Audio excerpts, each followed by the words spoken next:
Okay, we're continuing with lessons about language you should not use. We've just looked at 3 things you should avoid. Now, from a legal English and a business English perspective, I'm going to tell you words or phrases you should never use.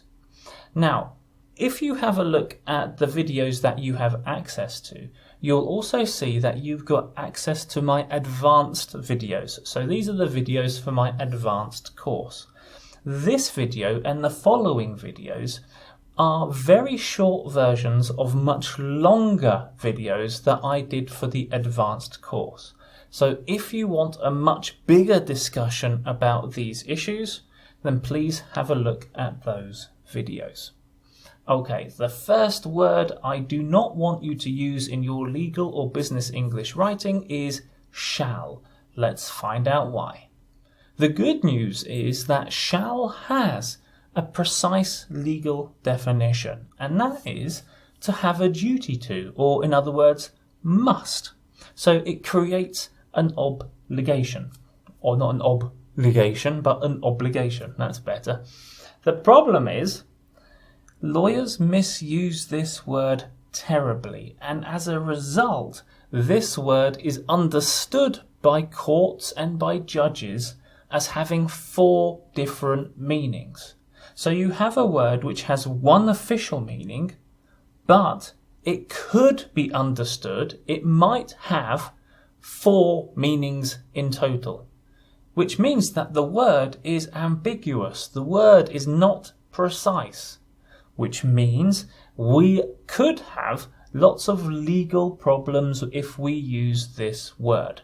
I might understand it one way, you might understand it a different way. So how or what are these other meanings? Well, we've got must, which is the word of obligation, which I said is the correct understanding. So you are required or you are obliged to do something. But it could also mean will, so we're talking about something that happens in the future. It could mean may. Now, may is the legal verb of permission.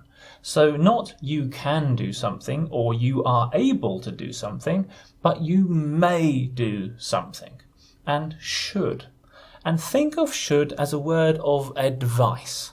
So you should do this in certain circumstances, and normally should is followed with conditions. So if this happens, you should do this, or something similar.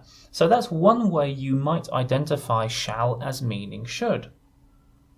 And also, not only does it mean 4 different things, lawyers use shall as a legal breath. So they just throw in shall into the writing because they think this is legal writing, it must have shall, let's put shall in.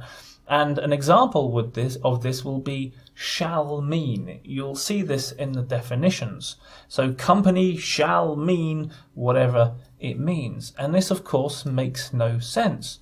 Shall must mean, or company must mean, or company has a duty to mean, doesn't mean anything. It's nonsense. So here we've got an example of shall being used for no reason whatsoever. Okay, let's have a look at an example. So client shall pay back a loan earlier. Okay, we have got no context, and that's important. If we had wider context, we might be able to narrow down what does shall mean in this case.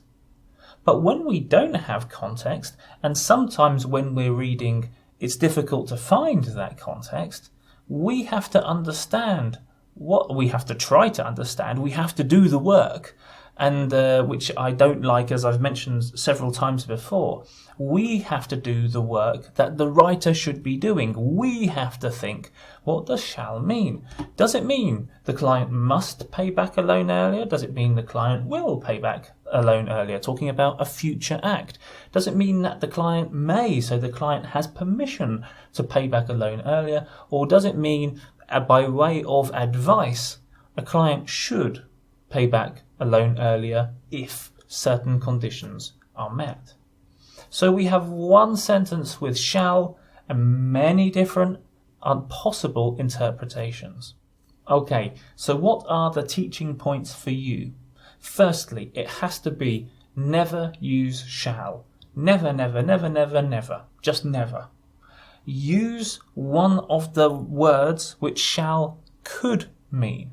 So if you're talking about obligations, use must. If you're talking about the future, use will. If you're talking about permissions, use may. If you're trying to give advice based on conditions, use should. These are clear to understand and they are precise. Shall is ambiguous, imprecise. These words are precise. Once again, and I'll say this in a lot of lessons, everyone else does it is not an excuse. Natives use it is not an excuse. It is in a million books is not an excuse. I know, it's a difficult message to accept, but just because it is an illegal book doesn't mean that that legal book is correct. And I'll give you an example. Lots of legal texts, including legislation, has been redrafted already from complicated legal language into easier to understand legal language. And all of that redrafting from difficult to easy, all of those redrafts have removed shall. You will not see shall now, or you shouldn't see shall now, in modern legislation, in modern government writing, in modern legal books. These words are disappearing, and hopefully one day, from the point of view of legal precision, these words will disappear altogether. Okay, time for questions to show you how ambiguous this word is. I would like you to rewrite the sentences below and use what you think is the correct alternative to shall in each case. You might think shall could mean different things, and that's okay. There is no one correct answer because this is open to interpretation. There, of course, are more likely answers, but even so, without context, it's difficult to say.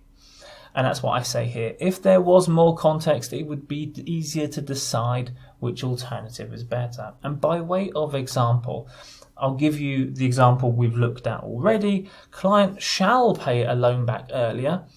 Probably, in most cases, would be understood as client may pay back a loan earlier. Because this is the most likely. Not that the client has an obligation to pay back a loan earlier, because a loan comes with a final date. So it's then strange to say the client must pay back the loan earlier, unless there was a context that if the client broke some rules, in which case then they must, then there's an obligation to repay it. More than likely, in a standard context, for example, a mortgage, which is a loan, that people can make overpayments and pay back the loan earlier.